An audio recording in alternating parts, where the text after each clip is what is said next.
This is a reading in A Course in Miracles, Chapter 13, Section 1, Guiltlessness and Invulnerability.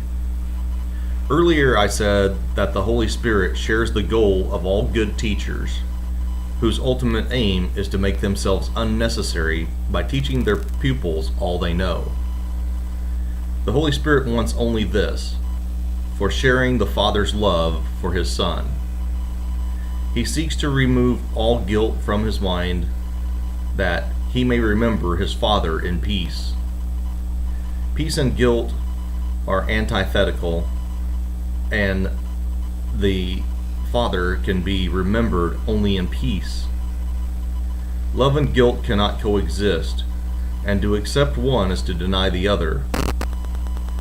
Guilt hides Christ from your sight, for it is the denial of the blamelessness of God's Son. In the strange world that you have made, the Son of God has sinned. How could you have seen him then? By making him invisible, the world of retribution rose in the black cloud of guilt that you accepted, and you hold it dear.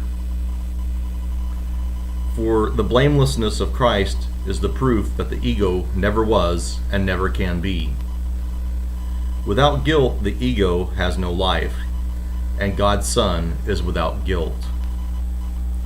As you look upon yourself and judge what you do honestly, you may be tempted to wonder how you could be guiltless. Yet, consider this: you are guiltless in time. You are not guiltless in time, but in eternity. You have sinned in the past, but there is no past. Always has no direction. Time seems to go in one direction, but when you reach the end, it will roll up like a long carpet spread along the past behind you and will disappear. As long as you believe the Son of God is guilty, you will walk along this carpet, believing that it leads to death. And the journey will seem long and cruel and senseless, for so it is. The journey the Son of God has set himself is useless indeed. But the journey on which the Father sets him is one of release and joy. The Father is not cruel, and his Son cannot hurt himself. The retaliation that he fears and that he sees will never touch him, for although he believes in it, the Holy Spirit knows it is not true. The Holy Spirit stands at the end of time, where you must be because he is with you. He has already undone everything unworthy of the Son of God, for such was his mission given him by God, and what God gives has always been. You will see me as you learn the Son of God is guiltless. He has always sought his guiltlessness, and he has found it. For everyone is seeking to escape from the prison he has made, and the way to find release is not denied him. Being in him, he has found it. When he finds it is only a matter of time, and time is but an illusion. For the Son of God is guiltless now, and the brightness of his purity shines untouched forever in God's mind. God's Son will always be as he was created. Deny your world and judge him not, for his eternal guiltlessness is in the mind of his Father and protects him forever. When you have accepted the atonement for yourself, you will realize there is no guilt in God's Son. And only as you look upon him as guiltless can you understand his oneness.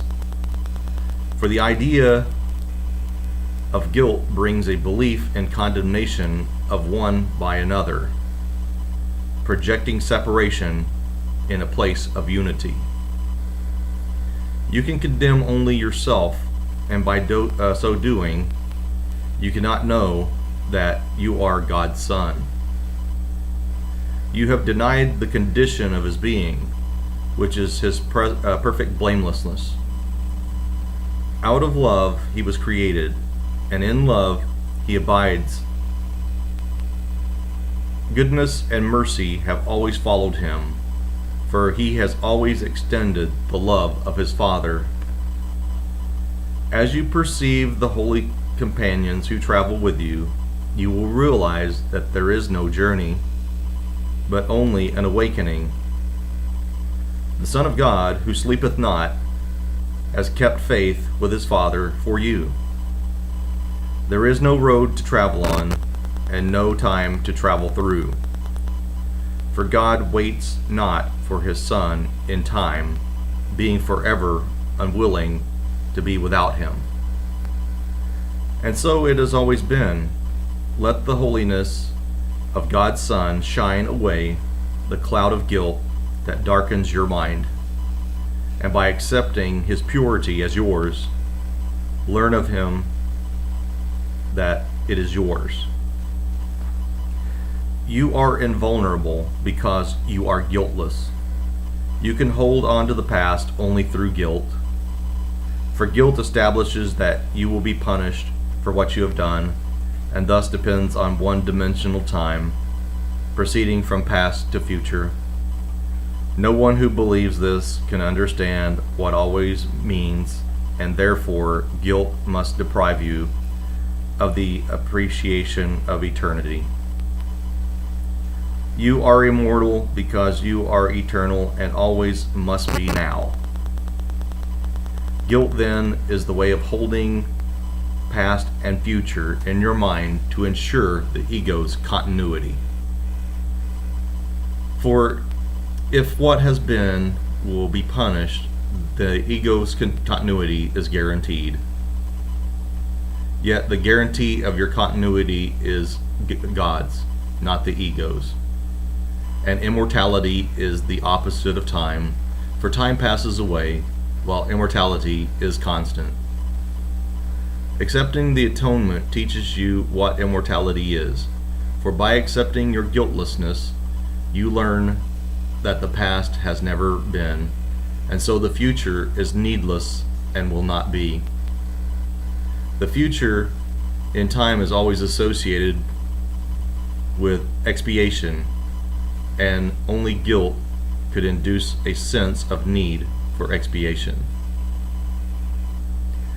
Accepting the guiltlessness of the Son of God as yours is therefore God's way of undermining you, of reminding you of his Son and what he is in truth. For God has never condemned his Son, and being guiltless, he is eternal. You cannot dispel guilt by making it real, and then atoning for it. This is the ego's plan, which it offers instead of dispelling it. The ego believes in atonement through attack, being fully committed to the insane notion that attack is salvation.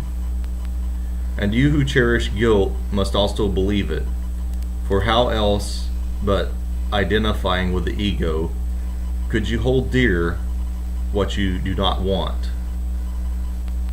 The ego teaches you to attack yourself because you are guilty, and this must increase the guilt, for guilt is the result of attack. In the ego's teaching, then, there is no escape from guilt, for attack makes guilt real, and it is real. There is no way to overcome it. The Holy Spirit dispels it simply through the calm recognition that it has never been.